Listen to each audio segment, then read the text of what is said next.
Сайн байцгаана уу хүн үзэгчдээ. Өнөөдөр манай de facto нэвтрүүлгийн зочноор Чех улсын ерөнхийлөгч Милош Земан оролцож байна.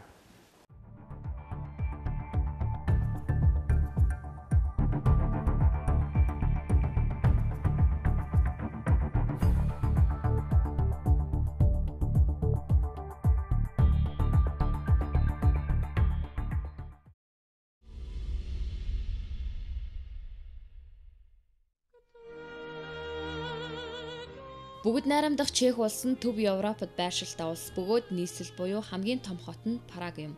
Мөнгөн тэмдэгт нь Чех крон бөгөөд 1 евро ойролцоогоор 25 Чех кронтой тэнцдэг.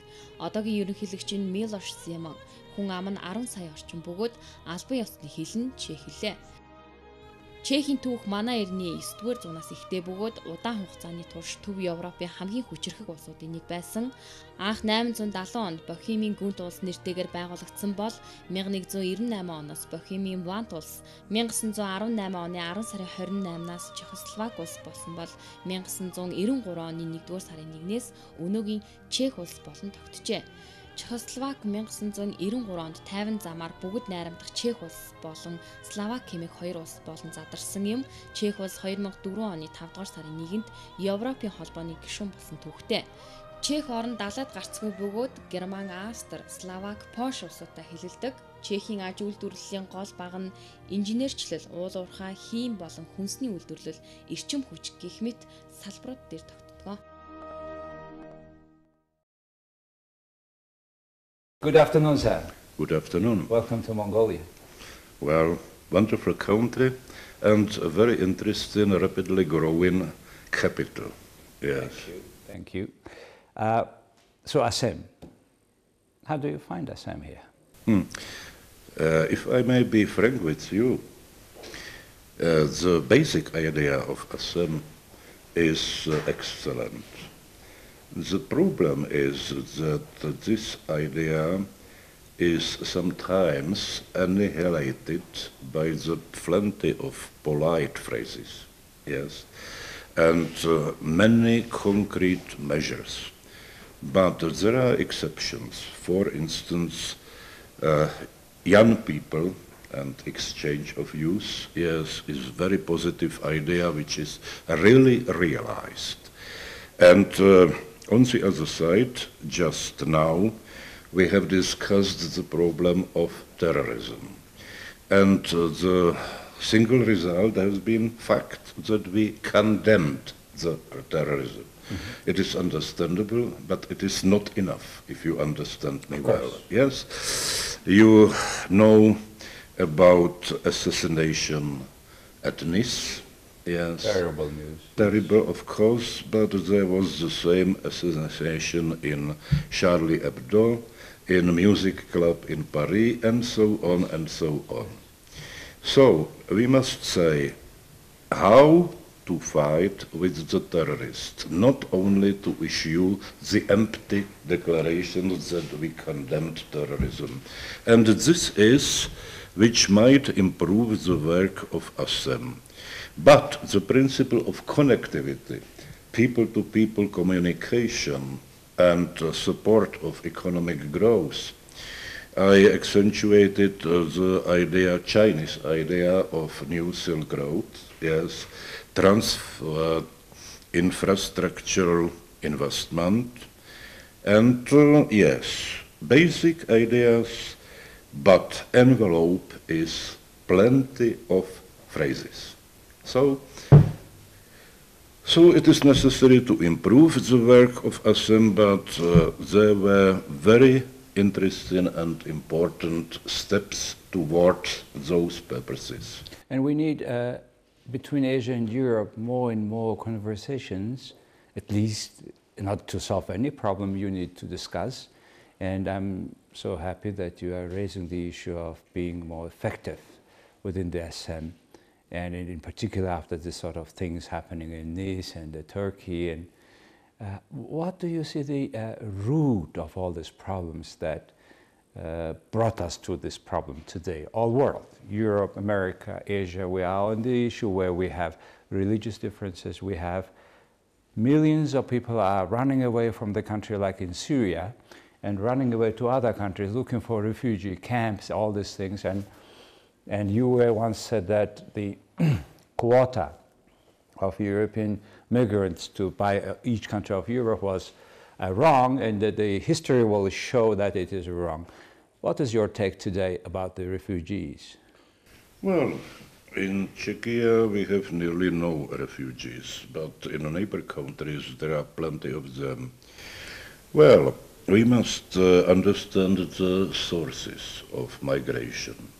And there are two basic sources. One of them is just terrorism we have mentioned, yes? For instance, Iraq, Libya, Sudan, and many other countries, so-called failed countries, by the way, are the source for migration because the terroristic attacks lead to migration. But there is also the second source, economic migration. Yes, there is basic difference as for standard of living between European countries and countries in Africa, in the Middle East, and so on and so on. And we must accept the refugees who leave their countries for political reasons, like the terrorism and so on, civic war. And I am against the acceptation of economic refugees. Then the solution should be, once these people are run away from their country, the very root of the solution may be in their own country, where the people could have normal jobs, normal entrepreneurship. What can the world community can do so that these people live normally in their own country, like in Syria, and what stops them to do so? Well, you have mentioned Syria. Let us start with Syrians. But I wanted to add that as for the refugees, well, it is some sort of brain drain from the point of view of those countries. Yeah. Young, Talented. maybe talented people leave their country, so it is brain drain, isn't it? As for Syria, it is paradoxical situation. We were sure that in Syria there are democratic forces who fight against the regime of Bashar Assad. It was illusion. If you study the structure of the so-called democratic forces, it is Al-Nusra, Al-Qaeda, Islamic State, and so on. All are radical Islamist, extremist groups. And I said, well, we fight against Al-Qaeda in Afghanistan. The Czech Republic has also the forces in Afghanistan. And why to support the same Al-Qaeda in Syria? Yes. Well, if you study the situation in the war, you may call it civic war, but I'm not so sure because it started as a civic war, but now there is invasion of those Al-Qaedis or jihadists, extremists, and it is not civic war. So the military situation makes better position for the troops of President Assad, yes, and we support the peaceful negotiations in Geneva, but with a really democratic opposition in Syria, not with those jihadists, yes. They were excluded from negotiation, as you know, and I support these negotiations very well. Let's go back to Europe. What is your take after Brexit about Europe, about integration of the European Union? Reasonable question. So, you know, it is something like lose-lose strategy. We always speak about win-win strategy, but I invented the term lose-lose strategy. And the rest of Europe loses, of course, but also Great Britain. There is serious risk for Great Britain that Scotland will ask for independence and will enter the European Union. Yes. It is one of the possible scenarios. Yes. Is Europe getting stronger or weaker after Brexit? What is the mood Weaker. in your country? Without any doubt, weaker. Weaker. It was a big share of total production of GDP, yes. And if you lose Great Britain, European Union is weaker, elementary. Uh-huh. How about the people of Czech people mood about European Union? How happy they are? You are not a part of the European Monetary Unit, but economically you are part of it in a way. And how much it will be impact on the way the Czech people live today? Well, you know, as for Euro and Monetary Union, inside European Union there is one important problem, Greece. Yes? Because Czech taxpayers do not want to pay the losses of Greek economy. Yes? And I should say that this is the main obstacle for adoption of euro in the near future. But I am sure that in more remote future, let us say middle term future, we shall adopt euro. You know, more than 20 years ago when I was living in Prague, the krona was almost at the same level as today. What is the secret of you keeping the crowns exchange rate at this level? What's behind? How? It's no other country keeps like this. Well, there was small depreciation of crown, about 5 or 6%. Yes, that's like and it is explained by the central bank as a hint for economic growth. Thanks God, we have the lowest unemployment rate in all Europe. We have the highest speed of growth of GDP, 4% annually.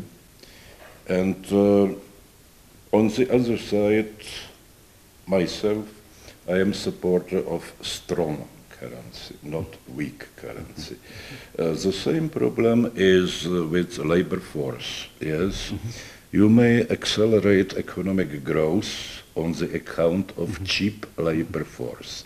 But economic growth is not a purpose itself. It is tool. And the purpose is a high standard of living and some dynamics of the standard of living. And you are doing that. Yes, of course.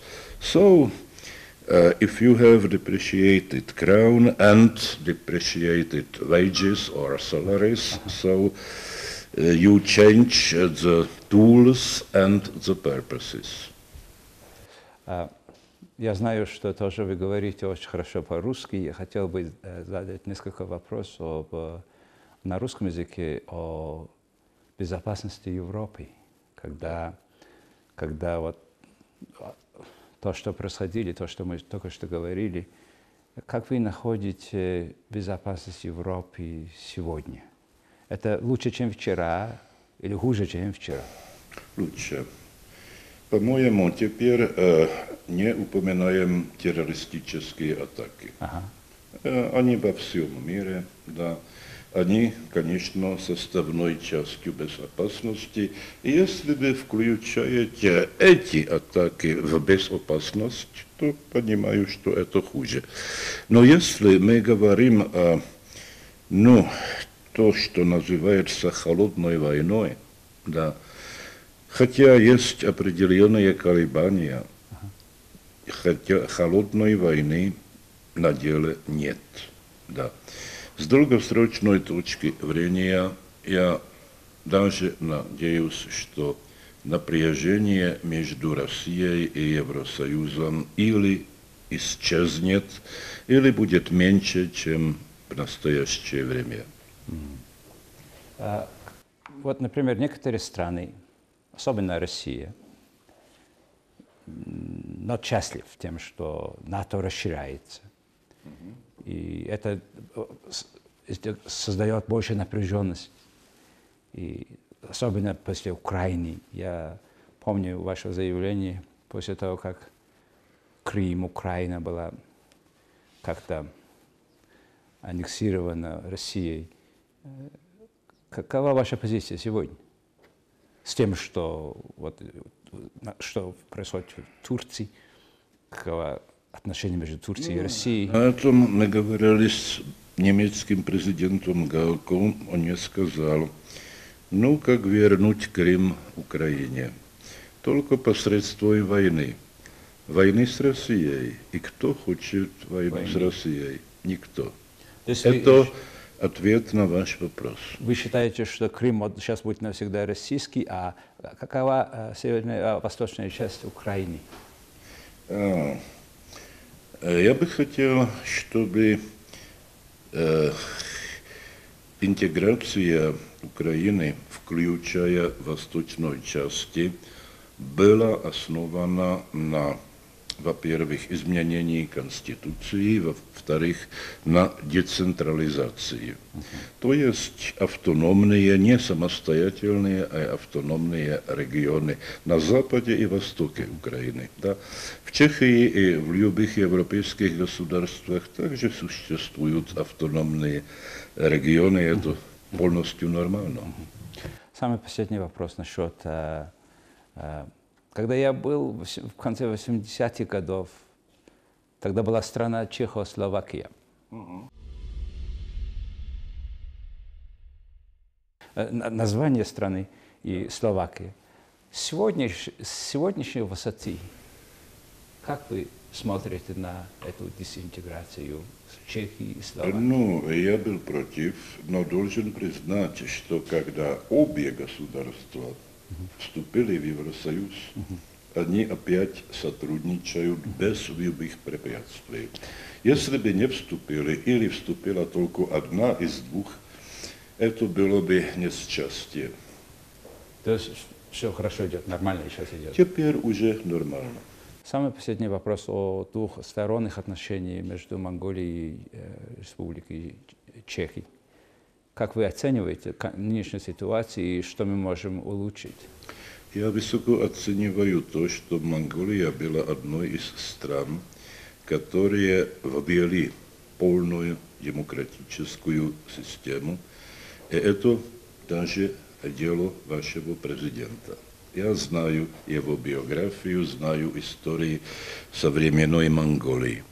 Что касается двухсторонних связей, вы знаете, что чешские геологи помогали в Монголии открыть некоторые ресурсы сырьевых запасов. Включая самых больших. Включая самых больших. К сожалению, у нас нет возможности принимать участие на использовании этих ресурсов, но, может быть, и это будет. Значит, есть богатая традиция этого экономического и, конечно, культурного сотрудничества. Монгольские студенты были на вузах в Праге и в других чешских городах. Знают, есть прекрасная традиция, и ее надо продолжать и развивать. Мы продолжаем, и есть монголы, которые живут в вашей стране, которые продолжают эти традиции, и мы очень рады эти тесные связи двух стран. Самое последнее, вы сейчас в Монголии, мы сейчас в вашем доме, поэтому можем посидеть свободно. Я знаю, что вы знаете много об истории Монголии. И 800 лет назад Монголии были активными участниками и игроками сотрудничества Азии и Европы. И сегодня мы хотим и стараемся делать это, продолжать. С этой точки зрения, как вы находите современный, такая концепция есть, мы называем это шелковый путь, мы называем степной путь. Какова будущее, роль Монголии в сотрудничестве Азии и Европы?